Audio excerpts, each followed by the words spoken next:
It has been Memorial Day weekend, and just wanted to take a moment to, remember why we celebrate this weekend. So just encourage everyone at some point this weekend just to take a moment just to remember why we celebrate. This morning, I just want to continue our series in 2 Kings, looking at the prophet of Elisha and this life of incredible faith. And as I was preparing this message, I realized that the more I study the Bible and the more I preach Scripture, and really, I guess the older I get, there's something that I'm beginning to really understand and learn. It's that when Jesus answered the question of what is the greatest commandment, his answer was 100% correct. Right? I mean, which is, of course, it is. But I'm really realizing that our life revolves around basically two principles in life. Two areas of life, our relationship and our love with God, and then our relationship and love with others.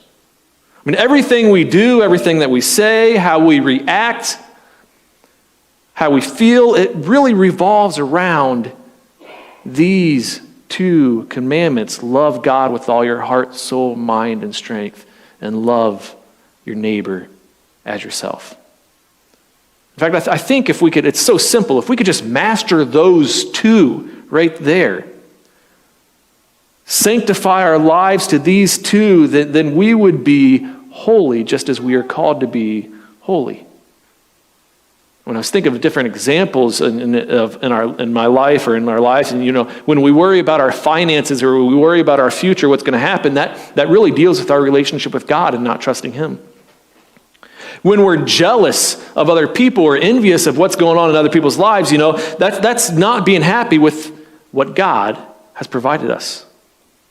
When we're mean and rude or treat others harshly, that deals with our relationship with others, and so forth. When we have low self-esteem, it's not believing that God made us and loves us. In fact, I've realized that I looked over the past years, all my sermons, if you took all the sermons that I've preached over the last 17 years, they would all fall into one of these two categories: our relationship with God, our relationship with others. And really, these two are inseparable because our relationship with God deals with others. Our relationship with others ends up dealing with our relationship with God. So today, last week we actually looked on relying on God's promises, which is our relationship with God. But today's message, I realize, kind of deals with the second category, relationship with others, loving other people. And the character that we're going to look at this morning in the passage, this is actually isn't the main character of the passage. It's not even the secondary main character of the passage. I want to look at actually one of the side characters, one that we usually don't look at that often, and what we can learn from his reaction to the miracle that we're going to look at this morning. So we're going to be in 2 Kings. Chapter 5 is where we're going to pick up. 2 Kings chapter 5, and we're going to start in verse 1. But to give a background of what is happening in Israel's history. We looked, Elisha is the main prophet of the northern kingdom of Israel right now. And at this time, they're going through a lot of kings, bad kings, over and over again. And there's this kingdom that's nearby, the kingdom of Aram. And this king of Aram, and he takes his kingdom, keep attacking the Israelites. So they come in, they attack the Israelites, they'll attack a village, they'll attack a town or a city.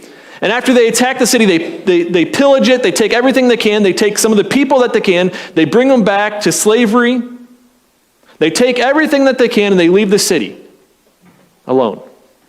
And then they do it again. They'll go find another place. They attack it, they pillage it, they take everything they can, and then they retreat. So they keep doing all these raids, and this kingdom, this king is the enemy of the Israelites. They're the bad guys. History says that Israel was war with the Arameans for many, many, many years. So here's where we pick up. And I'm going to actually go through a lot of this very quickly until we get to this character that I want to kind of dig into this morning. It says, now Naaman was commander of the army of the king of Aram. So Naaman is this bad guy. He's the bad commander. Except he says he was a great man in the sight of his master and highly regarded because through him the Lord had given victory to Aram. So that means he has given Aram, the kingdom of Aram, victory over the Israelites through Naaman. He was a valiant soldier, but he had leprosy. So here's Naaman, the ultimate bad guy. He was the commander of the army. He's given all these victories, but there's something wrong with him. He's got the skin disease. He's got leprosy. Now, bands from Aram had gone out and had taken captive a young girl from Israel, and she served Naaman's wife. She said to her mistress, if only my master would see the prophet who is in Samaria, he would cure him of leprosy. This little girl that was captured, the slave girl, went to her master and said, look, there's this prophet in Israel, Elisha. He does all these miracles. If you would just go see him, you could be healed. So Naaman goes to the king and says, can I go see this prophet? The king says, yes. In fact, I'm going to send you to see the prophet, and I'm going to give all these gifts with you so that you can pay for this miracle, so that we can get you healed. So I'm going to jump down to verse 9. He takes all his servants. He goes there to get healed. And so Naaman went with horses and chariots and stopped at the door of Elisha's house. Elisha sent a messenger to him, say, go, wash yourself 7 times in the Jordan, and your flesh will be restored, and you will be cleansed. But Naaman went away angry and said, I thought that surely he would come out to me and stand and call on the name of his Lord, his God, wave his hand over the spot and cure me of leprosy. Are not Abana and Pharpar, the rivers in Damascus, far better than any of the waters in Israel? Couldn't I wash in them and be cleansed? So he turned away and he off with a rage. He was a proud man, and there's so much in here that I wish we could dig into, but we just don't have time this morning. But Naaman was this proud man. He was like, I could go wash in these other rivers. I could do so much better. Or at least the prophet could have came out and saw me himself and just healed me. He started to walk away. But Naaman's servants went to him and said, my father, if the prophet had told you to do some great thing, wouldn't you have done it? How much more then when he tells you just wash and be cleansed? So Naaman went down and dipped himself in the Jordan 7 times, just as the man of God had told him, and his flesh was restored and became clean, like that of a young boy. Naaman experiences this miracle after he listens to the prophet. God heals him completely, just completely to the point where, it says his skin is pure. Then Naaman and all his attendants went back to the man of God. He stood before him. He said, now I know that there is no other God in the world except in Israel. Please accept now a gift from your servant. The king had sent with Naaman gold and silver and clothing, enough to make Elisha a rich man, enough to make Elisha a rich prophet. But the prophet answered, as surely as the Lord lives, whom I serve, I will not accept a thing. And even though Naaman urged him, he refused. This amazing point. Naaman gives all this, wants to give all this money, wants to pay for the healing. And he says, no. I don't want those gifts. God provided the healing. I don't want those gifts. Which Elisha could have really used those gifts. In fact, in a couple of weeks, we're going to look at this time where they need more money. And all these gifts would have helped with Elisha, because remember, he had hundreds of prophets underneath him studying. But he says, no, take that back. God has healed you.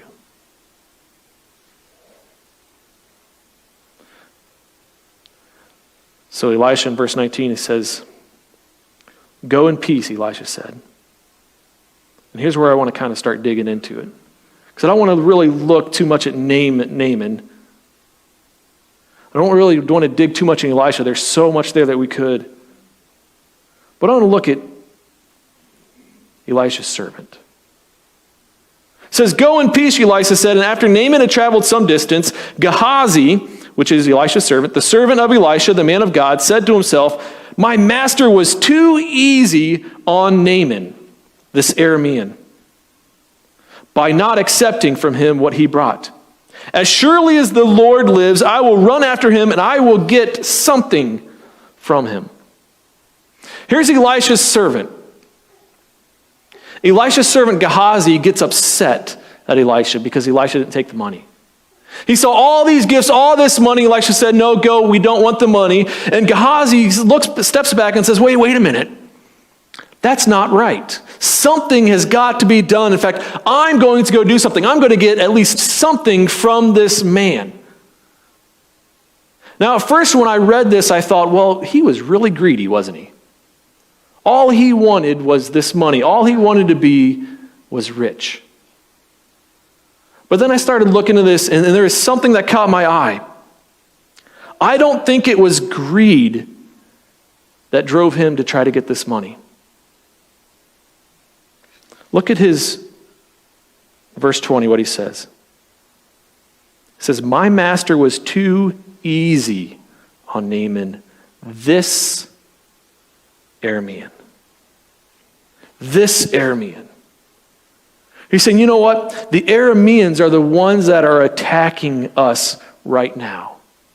The Arameans, especially this one right here, Naaman, he was the one that's coming into my country, taking slaves, taking our children and our wives as slaves. He's the one coming into my country, taking all of my money. He's the one attacking us and killing us.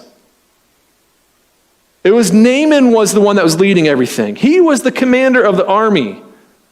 This man right here, this man Naaman, has built his wealth and his fame on conquering, pillaging, and beating and killing my people. See, Naaman wasn't just some rich guy with leprosy that came and wanted to be healed. He was the enemy. He was the ultimate enemy. And I'm sure Gehazi at this time, when he saw Naaman coming, I'm sure Gehazi said, he's an enemy, and you know what? He deserves to have leprosy. He deserves what he has. He deserves what he has received because of what he has done to me and my people. You ever known someone that got what they deserved? Have you ever saw something where you're like, oh, man, totally deserved that?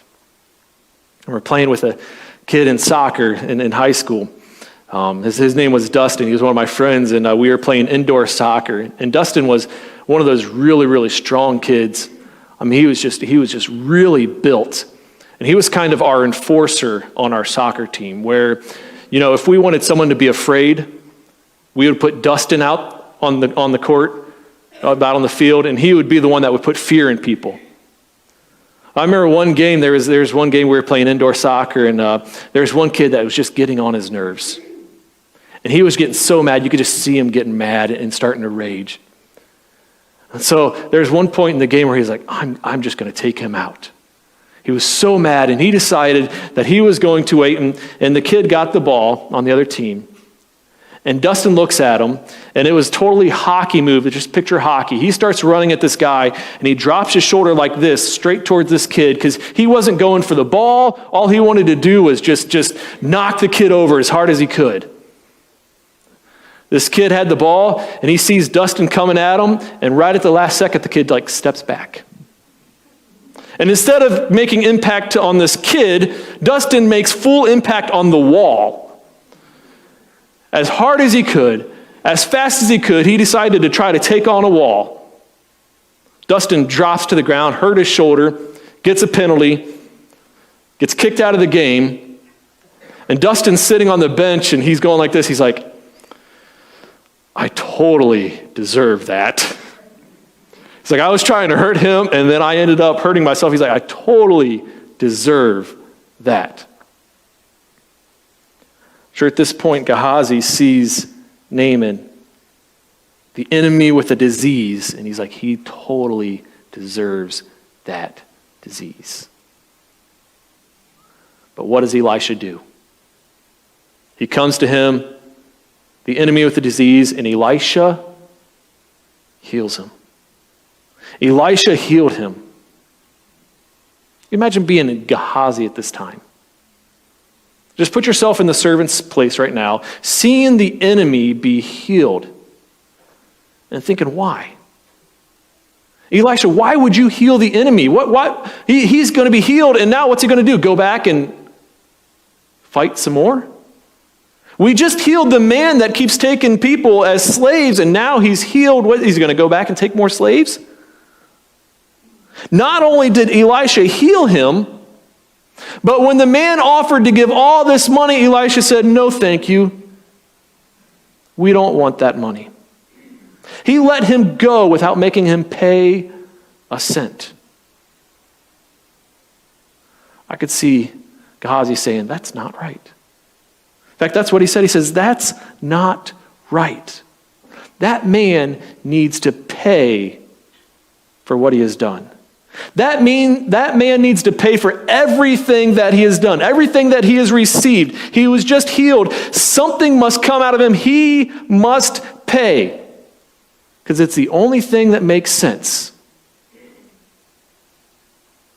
fact, the only reason Naaman even heard of the prophet Elisha was from a slave, from a little girl that he took as a slave.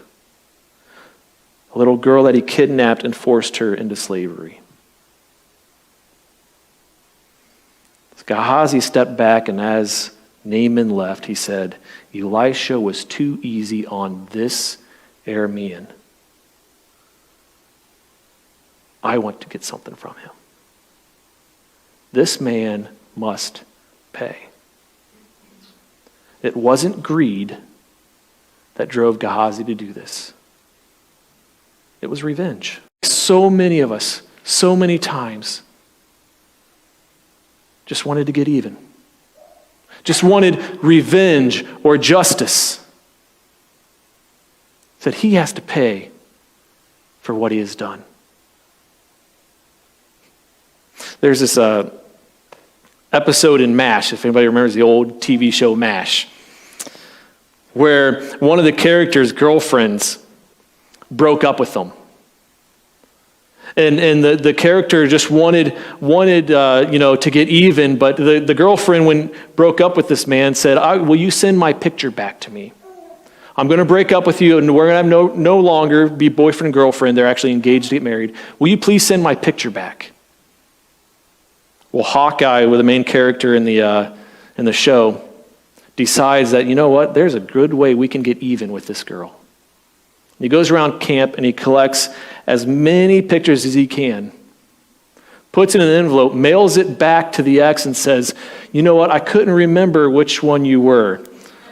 So take your picture and send the rest back to me. Right? I want to get even. We have this desire within us. We have this desire in us to get revenge, to get even with those that hurt us, with those that treat us wrong, or with those that we just view as our enemy. Here's Gehazi, and he had already helped his enemy. His enemy was healed. Gehazi probably felt, you know what, I've gone above and beyond what I should have done. I've already showed love to my enemy. My duty was done, but at least he could pay for all of this. At least he could do something. See, here's the thing. I see this, I hear this all the time. When we talk about forgiveness, when we talk about loving others, we talk about loving our enemy. I don't know how many times I've said it or how many times others have said it, but if you only knew what she said about me, then you'd understand why I can't forgive.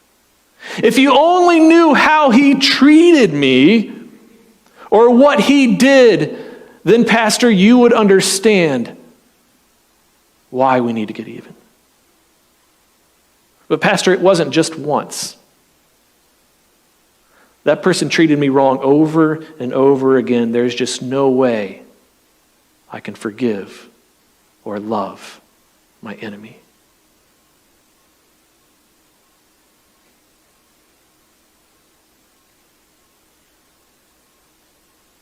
Naaman didn't just attack once. Naaman didn't do just something small. Naaman had kidnapped, had killed, had enslaved, had raided, had stole from them. I'm pretty sure he was not looked well upon by the Israelites.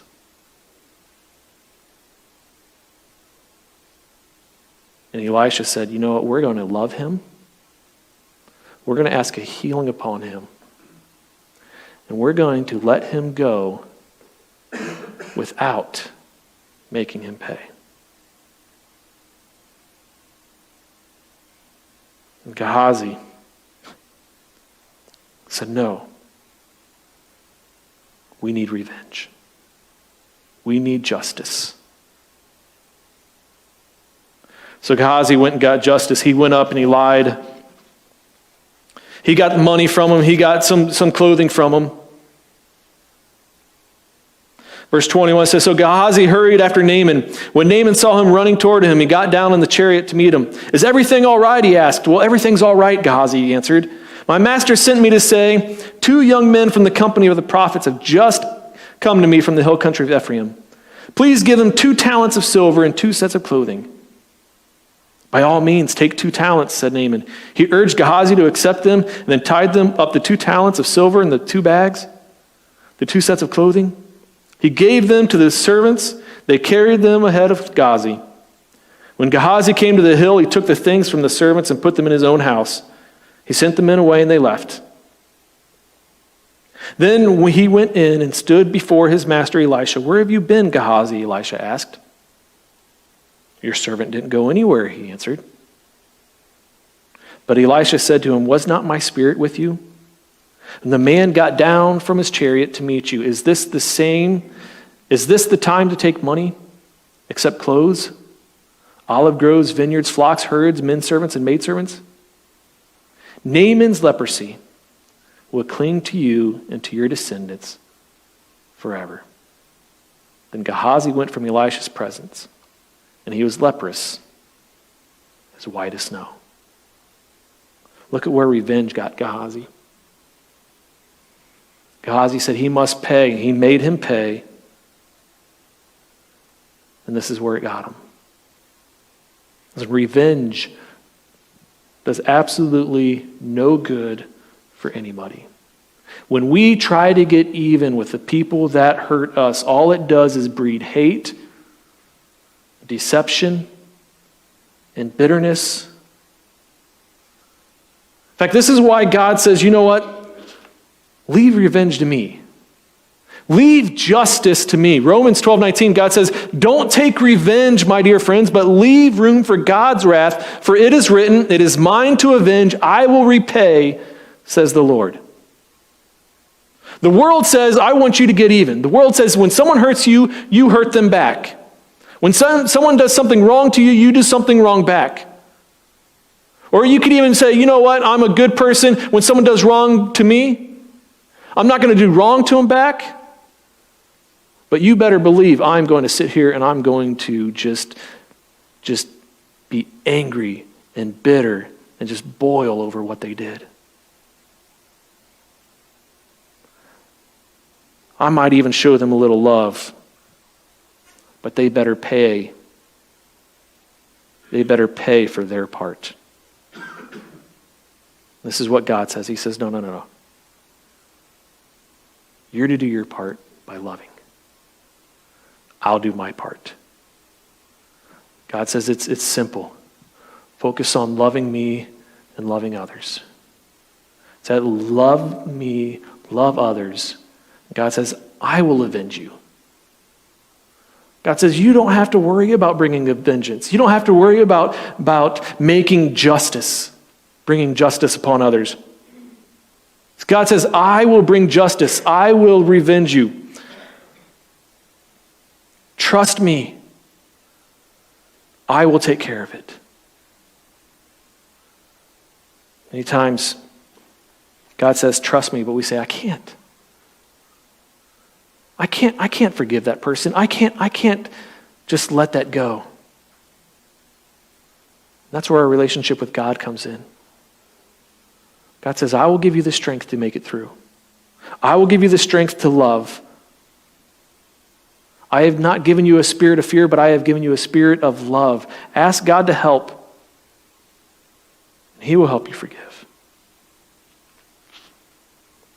Here's what's amazing. There was Gehazi, this servant, that wanted vengeance on his enemy.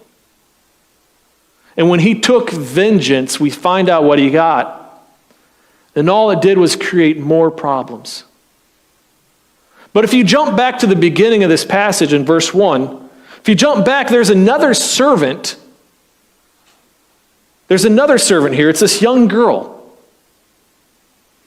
A girl that was captured. A girl that was taken from her family, a girl that was made to become a slave the rest of her life. No more family, no more home, just a slave. She was in a foreign land that worshiped idols, worshiped the god of thunder. But instead of hate, instead of vengeance, what does she do? She looks at this enemy of hers, shows love. She looked at this enemy of hers and says, boy, if you would just go get healed. If my master, if my enemy would just go see the prophet, he would be healed. And Naaman goes and he gets healed. And he worships God. In fact, he becomes a follower of God. So much that in verse 17, he wants to take part of the earth back so that he can worship Yahweh. He can worship the Lord and the Lord only. Instead of hate, she shows love.